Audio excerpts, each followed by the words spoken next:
पुण्यातल्या कल्याणीनगरमधल्या अपघाताला कारणीभूत ठरलेल्या अल्पवयीन मुलाला जामीन मंजूर करताना बालहक्क न्याय मंडळाच्या सदस्यांकडून पुष्कळ चुका करण्यात आल्याचा अहवाल महिला आणि बालविकास विभागानं नेमलेल्या चौकशी समितीनं दिलेला आहे।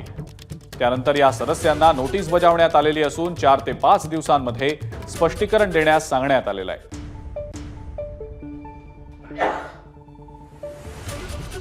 आणि याच संदर्भातली अधिक माहिती आपण जाणून घेणार आहोत। मंदार गोंजारी आपले प्रतिनिधी आपल्या सोबत आहेत सध्या। मंदार, या सदस्यांना नोटीस बजावली गेली असून 4 ते 5 दिवसात स्पष्टीकरण देखील देण्याचे निर्देश दिले गेलेले आहेत। मंदार, काय नेमकी माहिती? या प्रकरणात आधी पोलीस, त्यानंतर ससून रुग्णालयामधील डॉक्टर आणि आता बाल हक्क न्याय मंडळाचे सदस्य ज्यांनी या मुलाला जामीन दिला हे संशयाच्या भोवऱ्यात आहेत। अर्थात पोलिसांनी डॉक्टरांवरती याआधीच कारवाई झालेली आहे।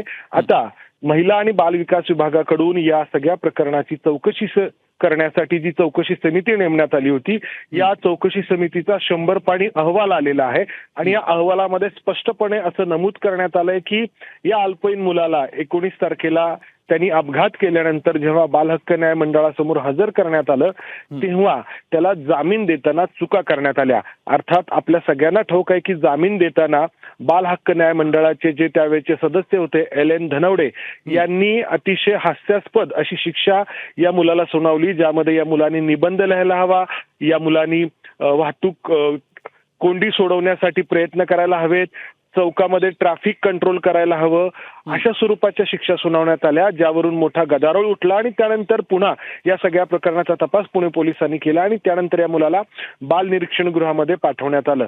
आता या सदस्यांवरती कारवाई कोणती होते का हे पाहावं लागेल। अजिंक्य, ठीक आहे मंदार, धन्यवाद सविस्तर माहिती आपण दिलीत त्याबद्दल। एबीपी माझा, उघडा डोळे बघा नीट।